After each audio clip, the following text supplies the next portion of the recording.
नमस्कार मित्रांनो, मी आकाश परब. स्वागत आहे तुमचं एका नवीन व्हिडिओमध्ये. ॲव्हरेज म्हणजे सरासरीमधला आपण आज दुसरा भाग बघणार आहोत. चला तर मग पहिल्या प्रश्नाकडे वळूयात. एक कुटुंब सोमवारपासून गुरुवारपर्यंत सरासरी 136.5 लिटर पाणी वापरत होते आणि मंगळवारपासून शुक्रवारपर्यंत सरासरी 134 लिटर पाणी वापरत होते. जर त्यांना सोमवारी 132.5 लिटर पाणी लागत असेल तर शुक्रवारी त्यांचा पाण्याचा वापर सांगा. तर मग सॉल्व करूयात आपण. प्रश्न जसं सांगितलं तसं मांडून घेऊयात आपण. पहिल्यांदा सोमवारपासून गुरुवारपर्यंत 136.5 लिटर पाणी म्हणलेत. सोमवार, मंगळवार, बुधवार, गुरुवार 4 दिवस झाले. नाही तर मांडून घेऊया. सोमवार प्लस मंगळवार प्लस बुधवार प्लस गुरुवार यांना किती 136.5 लिटर. 136.5 गुणिले 4 इज इक्वल टू ह्याचा गुणाकार करून इथे लिहू आपण. आता मंगळवारपासून शुक्रवारपर्यंत सरासरी 134 लिटर पाणी वापरत होते. याच्या खालीच लिहायचं आहे पण. मंगळवार, बुधवार, गुरुवार, शुक्रवार 134 गुणिले 4. हे पण 4च दिवस आहेत, मग गुणिले 4 घेतला. आता ह्यांचा गुणाकार करून लिहूयात आपण पुढं. इथं पॉईंट आहे. 4 पंचे 20 ला 0, हातचे आले 2. 6 चौक 24, 25 24 ला 6, हातचे आले 2. 4 त्रिकम 12, 13 14, 14 ला 4, हातचा आला 1. 4 एकम 4 आणि 1 5. पॉईंट ला पॉईंट. 4 चौक 16 ला 6, हातचा आला 1. 4 त्रिकम 12 आणि 13, 3, हातचा आला 1. 4 एकम 4 आणि 1 5. आता इथं काय करायचं आहे आपल्याला.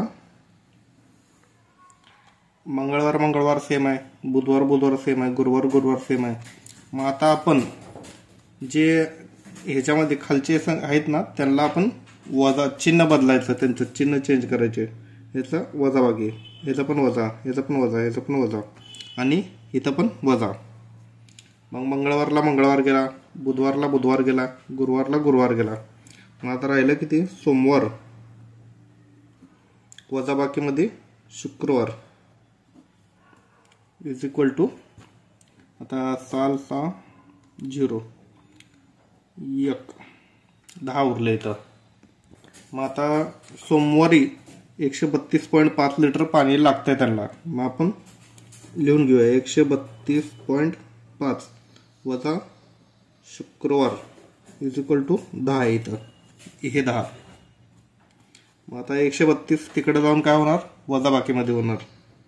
मग आता इथं वजा शुक्रवार आहे इज इक्वल टू 132 तिकडे गेल्यावर 132.5 तिकडे गेल्यावर वजा होऊन वजा बाकीमध्ये 122.5 होईल, कारण की 10 कट होणार त्यातून. मग वजाबाकी गेलं. मग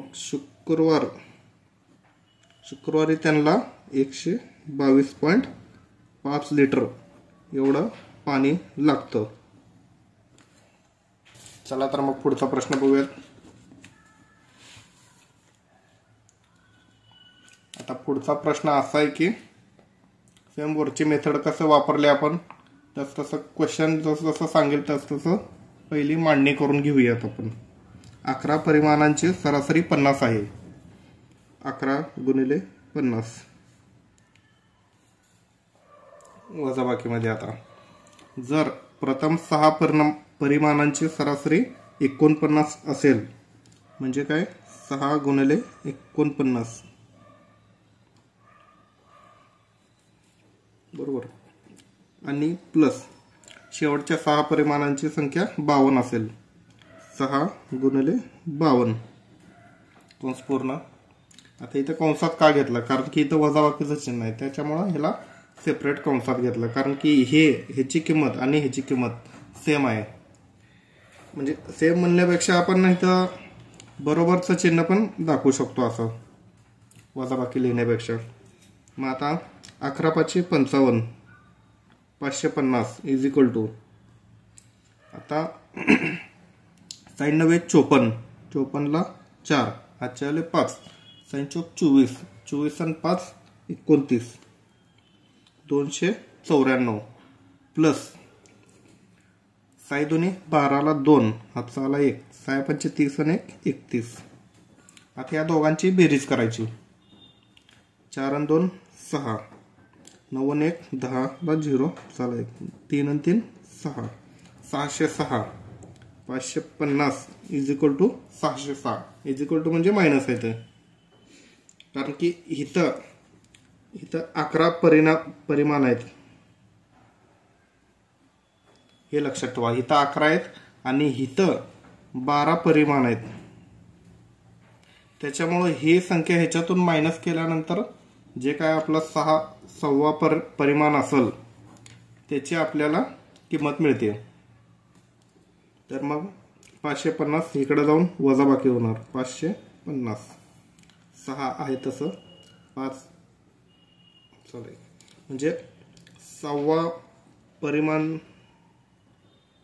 किंमत आपल्याला 56 मिळालेली आहे. हे आपलं बरोबर उत्तर असणार आहे. चला तर मग तिसरा प्रश्न बघूयात.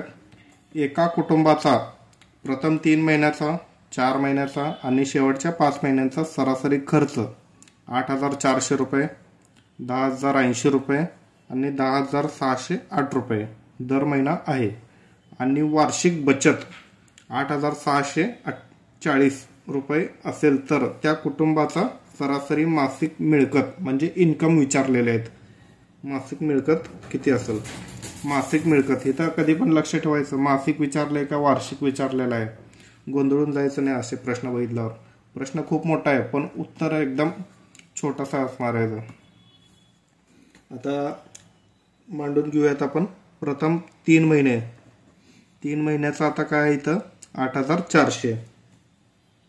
8,400 3 महिन्याचा खर्च प्लस पुढच्या 4 महिन्याचा खर्च किती आहे 4 × 10,080 प्लस शेवटच्या 5 महिन्यांचं किती आहे 5 महिन्यांचं 5 × 10,608 ही टोटल आपला खर्च झाला.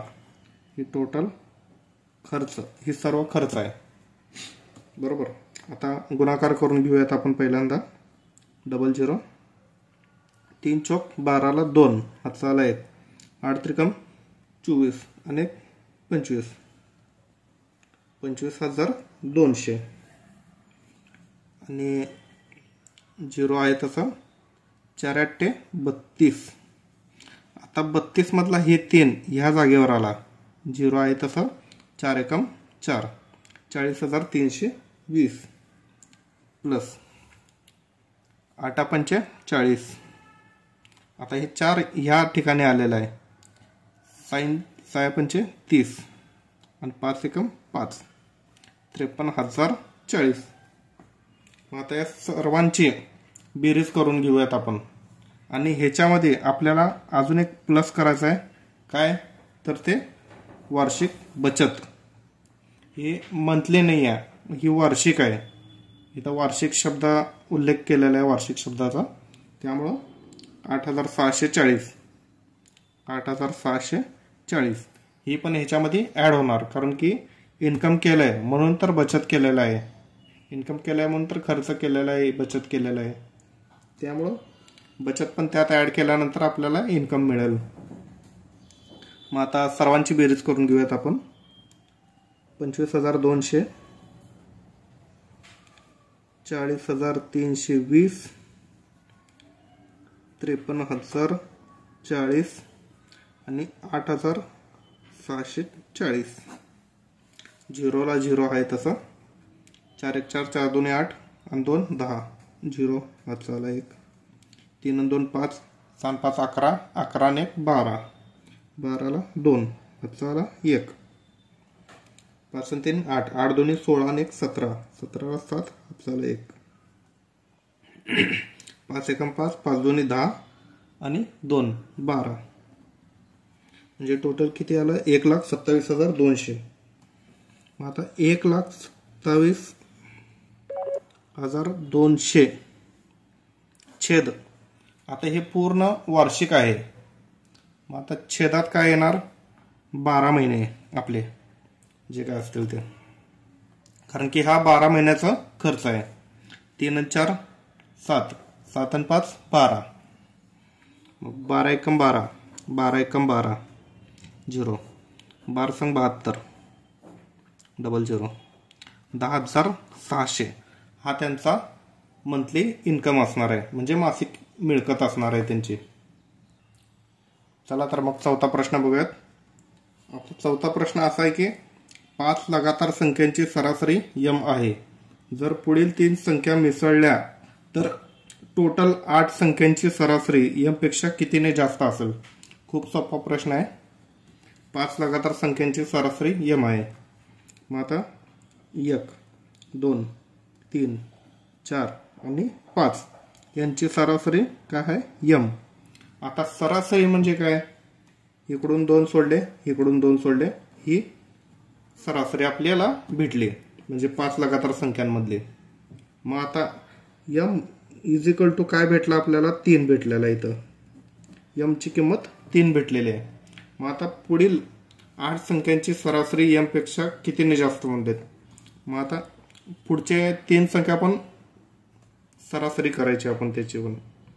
मग आता पुढचे 3 संख्या घेऊयात. 1 2 3 4 5, हे आपले 5 इथले संख्या. आता पुढचे 3 संख्या 6 7 8, कारण की सर्व लगातार संख्या आहेत. लगातार संख्या हे लक्षात ठेवायचं, लगातार संख्या, समसंख्या, विषम संख्या. मग आता इकडून 4 गेले आणि इकडून 4 गेले, तर मध्ये कोणती संख्या आली तर 4.5, 4.5. मग आता याची यम पेक्षा कितीने जास्त आहे असं विचारलेलं आहे आपल्याला. मग यम ची किंमत किती आहे 3 आहे. मग हे 3 पेक्षा कितीने जास्त आहे 1.5 ने. मग ह्याचं उत्तर आहे 1.5. चला तर मग 5वा प्रश्न बघूयात आपण. आता 5वा प्रश्न असा आहे की प्रथम 9 अभाज्य संख्यांची सरासरी काढा. आता हे तुम्ही काढायचं आहे, उत्तर मला कमेंटमध्ये सांगायचं आहे. काल पण या प्रश्नावर मी एक हा प्रश्न दिला होता, काल पण असा सेम आज पण दिलेला आहे.